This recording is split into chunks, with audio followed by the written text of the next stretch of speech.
Hola, ¿cómo están? Mi nombre es Mauro. A continuación vamos a revisar una diapositiva acerca de imagenología, fundamentos básicos al momento de ver una imagen y también una aproximación a cómo lo pueden aplicar posteriormente ustedes a su clínica. Los objetivos generales de esta presentación son que ustedes entiendan los fundamentos básicos para poder interpretar de forma objetiva exámenes de radiografía, de tomografía computarizada, de resonancia magnética, de ecografía, de medicina nuclear y también sus aplicaciones a la radioterapia. Los objetivos específicos son que ustedes conozcan los fundamentos de cada modalidad y manejar la terminología asociada, complementar el conocimiento de anatomía normal y también aportar al desarrollo de utilidades clínicas. En primer lugar, deben tener siempre presente que todo examen imagenológico forma parte de la ficha clínica del paciente. La ficha clínica tiene tanta información personal como es el nombre o el root del paciente, como información sensible, que corresponde a información atingente a la vida privada o a la vida íntima del paciente. Normalmente, las imágenes que se obtienen de los centros de imagenología de los centros de salud del país tienen asociado también el nombre o la edad, incluso la enfermedad o la patología por la cual se toma el examen. Por tanto, compartir esa imagen abiertamente en redes sociales, por ejemplo, se debe evitar. Una radiografía es una imagen en dos dimensiones, alto y ancho. Carece de profundidad debido a que la anatomía del paciente se sobrepone en ese plano y da una impresión de tridimensionalidad, ¿ya? Pero en verdad no es tal. Es solamente la sobreposición de la anatomía del paciente. Cuando piden una radiografía, normalmente se pide más de una proyección, ¿ya? Una proyección corresponde a un posicionamiento del paciente acompañado de una angulación del equipo de rayos X que nos va a dar una visión en algún ángulo específico de la anatomía, ¿ya? Esa, esa angulación va a entregar mucha información dependiendo de qué queramos buscar, ¿ya? Por ejemplo, en una radiografía, se pide radiografía de mano, normalmente son tres radiografías que se piden, eh, posterior anterior, oblicua y lateral. ¿Por qué? Porque si por ejemplo ustedes están buscando alguna fractura en algún metacarpo, por ejemplo, y quieren evaluarla en toda su extensión o ver en verdad toda el compromiso del hueso, es necesario que tengan más de un ángulo de visión. Porque, por ejemplo, puede que una fractura que en una proyección PA se vea muy pequeña o que abarca solamente la mitad del metacarpo, en verdad puede que sea una fractura oblicua, que ustedes en la proyección oblicua van a ver que en verdad abarca mucho más de lo que ustedes pensaban. Por tanto, es súper importante que siempre pidan por lo menos proyecciones perpendiculares en esos casos, o PA y lateral, o más de una proyección. Hay algunos casos en que es más complicado, por ejemplo, en abdomen, es muy complicado ver bien abdomen en una proyección lateral. De hecho, se ve muy poco. Por eso casi siempre abdomen son radiografías solamente AP o anteroposteriores. En ese tema respecto a eso, es súper importante que igual tengan presente que las estructuras blandas, a pesar de que están sobrepuestas y tienen poco contraste entre sí, no es que no existan. O sea, ese halo fantasmagórico alrededor de los huesos es tejido blando.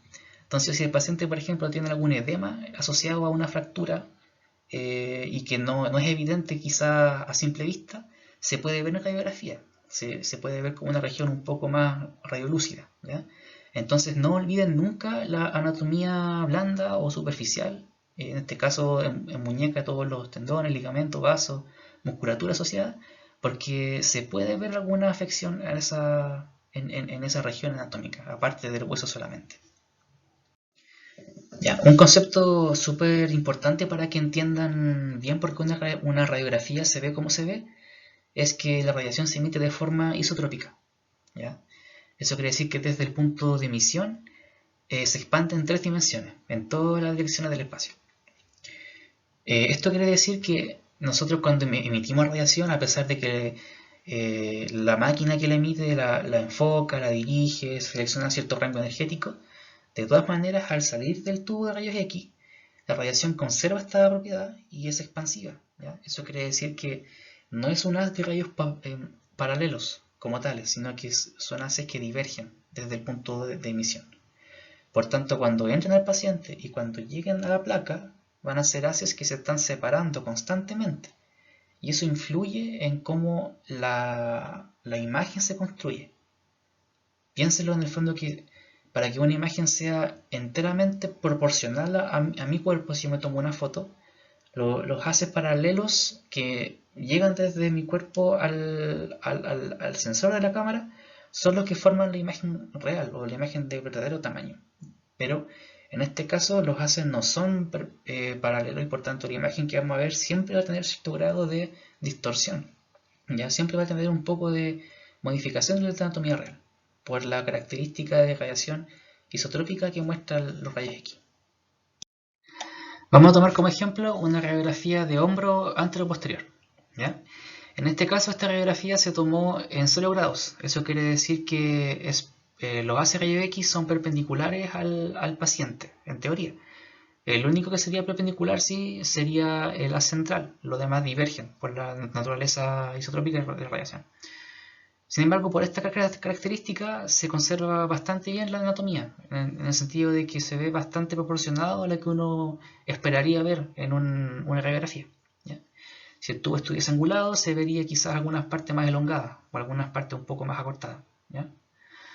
En este caso, la radiografía se tomó con una rotación externa. Eso quiere decir que el húmero se rotó hacia lateral por una abducción de brazo y la posición de ciertas estructuras cambió en el sentido de que se ven en otra posición de que si el brazo estuviera frontal. ¿Ya? Por ejemplo, el troquín numeral, en lugar de estar medial como se ve acá en esta imagen esquemática, se ve un poco más hacia externo, estaría aquí. El acromion de la escápula estaría más o menos acá, ubicado en esa posición, articulando con la clavícula. Acá se ve la cabeza humeral. Esto de acá es la superficie glenoidea de la cavidad glenoidea escapular. Y acá veríamos el borde lateral de la escápula, ya posterior a la caja costal, que está aquí. Cuando aquí ustedes ven más o menos el cuerpo costal de las costillas, aproximadamente 4 o 5 en esta región, hacia abajo. Entonces, siempre tengan en cuenta la anatomía normal cuando ustedes están viendo una radiografía, porque a pesar de que de repente no se vea porque está todo muy sobrepuesto, de repente como que todo es blanco, no se ve nada bien, en verdad sí se puede ver bien si ponen atención y recuerdan y comparan con la anatomía normal que están estudiando. ¿Ya? Y también tengan presente que las proyecciones, la angulación del tubo puede cambiar el tamaño de la estructura.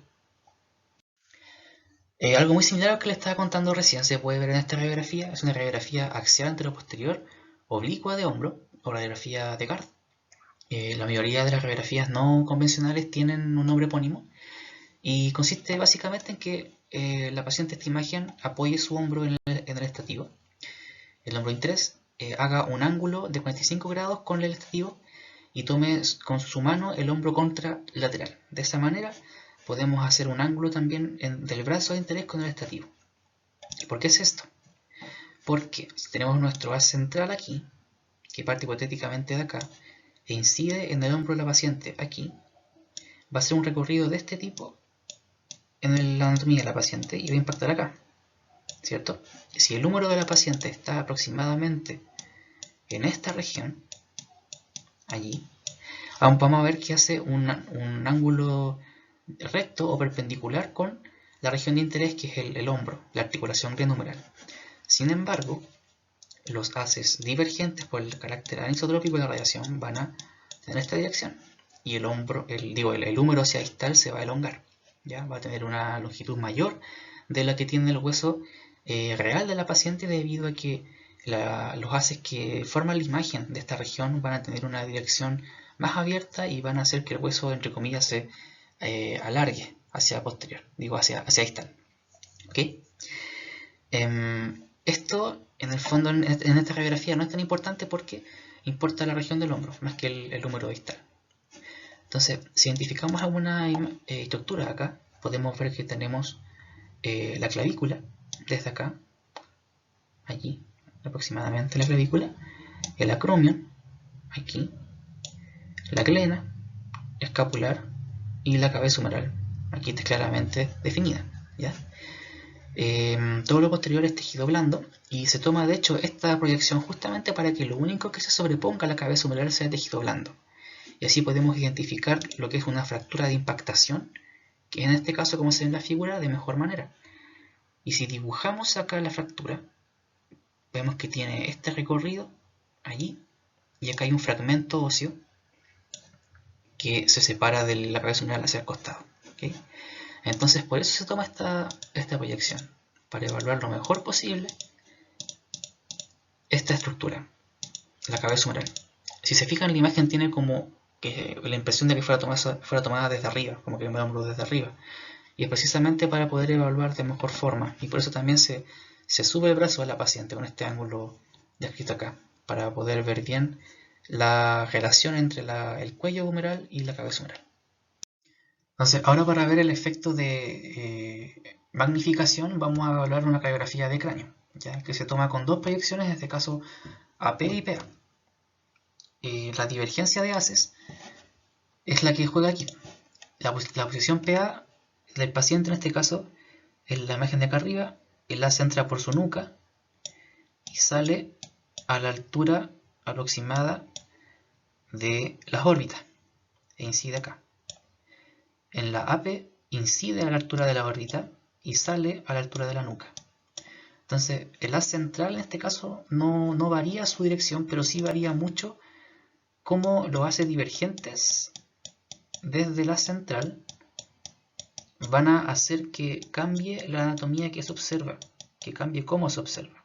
En este caso, cuando incide desde posterior, vamos a ver que la anatomía, por ejemplo, de la mandíbula del paciente se va a ver muy atenuada, porque la radiación, en este caso, su energía va a ser captada en primer lugar por los huesos del cráneo posterior y por los huesos de la base de cráneo también, que estarían aproximadamente acá. Entonces, a ver, aquí estaría aproximadamente base de cráneo, cráneo posterior. Entonces todo ese hueso que es denso va a atenuar en gran medida la radiación que pueda seguir avanzando hacia anterior, y la mandíbula va a recibir muy poca radiación. Y además que la radiación que recibe la mandíbula va a estar muy angulada respecto a la central. Por tanto va a ser poca radiación que salga a la mandíbula que va a llegar a la región sensible de la placa. Por eso se ve tan oscura la mandíbula en la proyección PA. También pueden ver que comparando con la proyección AP, el cráneo se ve muy magnificado, se ve como más ovalado respecto a la AP. Y eso es porque todo el cráneo lateral en el fondo se va a ver magnificado por la distancia que existe entre la superficie sensible y el hueso. Es como una sombra cuando ustedes juegan o jugaban cuando eran chicos, de colocar su mano frente a una luz y la sombra de su mano se agrandaba o se achicaba según la distancia de la fuente. Aquí es lo mismo. Mientras más lejos de la superficie sensible esté la estructura a analizar, se va a ver más magnificada respecto a su tamaño real. Eso se anula completamente en la AP. Se ve un cráneo de forma casi proporcional a lo real, ¿ya? Y pueden ver también que la proyección AP, por la dirección de los haces y por cómo inciden en la anatomía del paciente, también se conserva muy bien la mandíbula. Pueden ver que como primero incide en la cara, y como la mandíbula forma parte de los huesos de la cara del paciente, que estaría aproximadamente aquí, lo que es mandíbula, al salir del cuerpo del paciente, los haces van con una angulación menor que en el caso anterior, y también van con una energía más proporcional a la o menos atenuada en el fondo. Entonces se va a ver mucho mejor la anatomía de la mandíbula.